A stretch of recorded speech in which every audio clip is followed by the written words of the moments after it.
Welcome to Pods with Posh and Paul, a podcast designed to inspire and challenge listeners through story, experience and insight. To face adversity, learn from suffering and discover how to embrace life with a heart filled with love and gratitude.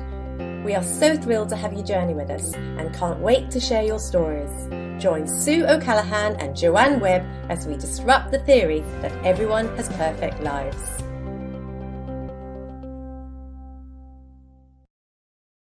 Hi and welcome to this episode of TeenPODS. We are so pleased to have with us Lewis Rowe, a local business owner and owner of Devonport Car Company. Hi Lewis, how are you? Hello, I'm really well, thank you. And Lewis, tell us, because we are here to inspire teens and to give them some direction in life, because we know a lot of teens out there are dealing with anxiety, stress. You know, it's a stressful world, and mental health is our main aim, helping people to improve their mental health, to be empowered. And you did not take the usual road of going straight to university when you left school, did you? And here you are, an entrepreneur, successful. So can you tell us a little bit about your story and how you got to where you are today? Well, I was a teen myself once. Seems like a while ago now, but I went to Takapuna Grammar School, as many of your listeners probably have done or currently do. My advice to people is that I guess we get fed so much information when we're at school, and we're sort of told to make quite big life decisions at quite a young age. Yeah. And although school plays a pivotal and big role in our lives, it's not the be all and end all of what your life is going to look like 5 years out of school, 10 years out of school, 15 years out of school and going forward.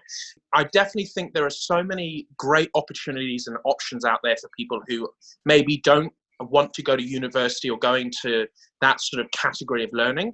I know that there is so many great trades and other opportunities for people. What I did was just go and knock on a door of a local business I wanted to be part of, which was a car business, and say, give me a job. I want a job. And I was fortunate enough to get employment out of high school. In fact, I left a little bit early and got into the industry that I really wanted to, which is cars. And I just started cleaning cars and then worked my way up to sales and, sort of climbed the ladder from there. So your message is that kids need to follow their passion. You say that school is not the be all and end all, and we'll have listeners thinking, I've got another year of school, I'm desperate to get out. But the fear is for most of them, I don't know what I want to do. I don't have any passions. I don't have any interests. So what would you say to those kids listening, those teens who would say, I really don't know what I want to do. I know I don't want to go to university. In terms of what you talk about trades, what kind of opportunities are out there for kids that might want a training in a certain field? Where would you start? First of all, I would say I've been very lucky that I've got very open parents who allowed me to follow my passions. But my advice to young people would be, if you've got parents or people who are trying to push you into a certain way, whether that be university, and that's not who you are, or you want to leave school a year early, you need to come up with a plan. You need to give them the reasons and what you are going to do as an alternative. I know that currently there are so many great opportunities with year free education, with the trades in regards to, building apprenticeships, plumbing, tourism, hospitality. And those industries in New Zealand are so strong and big industries that are going to continue to grow. If that's something you want to do, then go out and research, speak to your careers counsellor, go and do some research online and find out what courses are available, where they are, or even if there are local businesses who are looking to employ people. It's a matter of going out and finding it. Those opportunities aren't going to come to you. You need to go out and you need to go and knock on doors and say, I want to get into hospitality, or I want to get into tourism.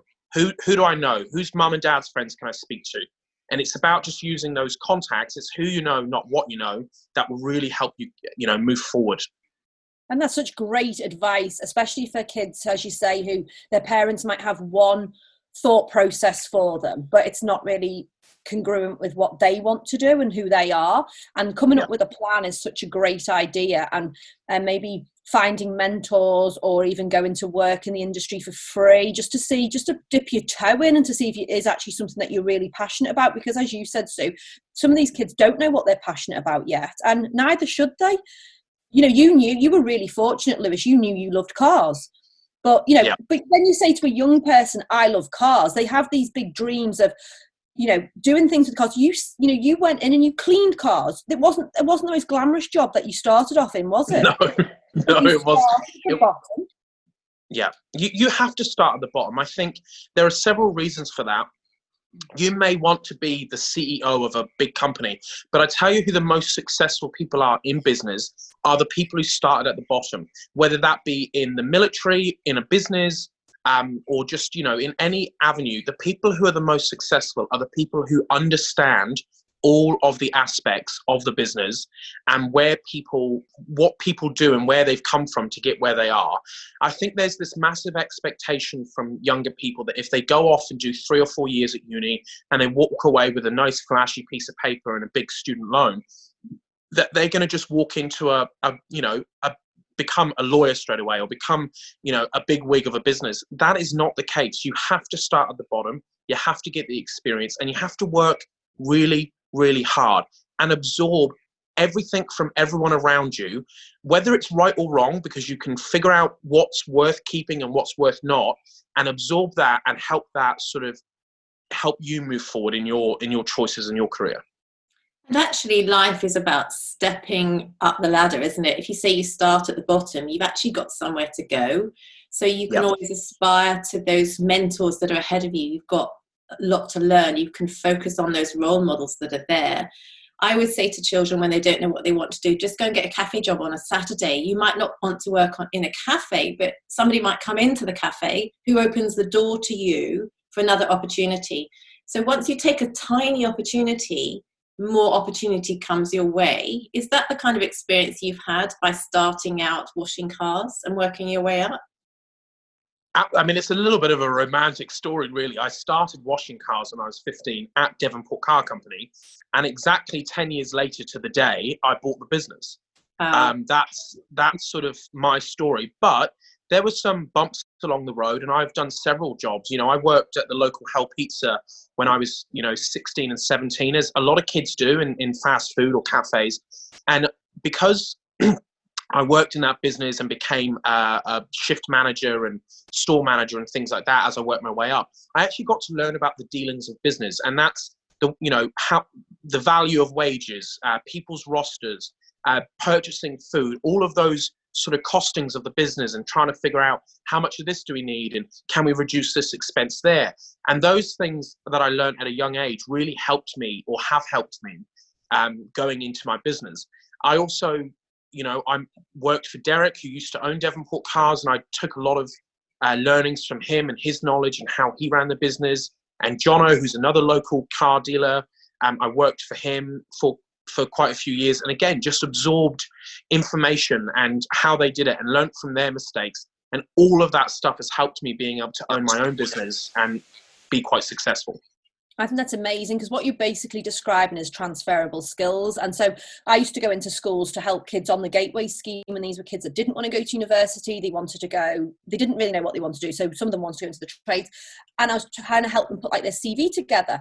And they did like, oh, well, I've done nothing, and but it was to teach them about the transferable skills. And that's what you're saying. You went to work for Hell's Pizza, yet all of those skills you learned within that industry have helped you in other industries. You don't have to have all your learnings in one place, do you? Because everything's transferable.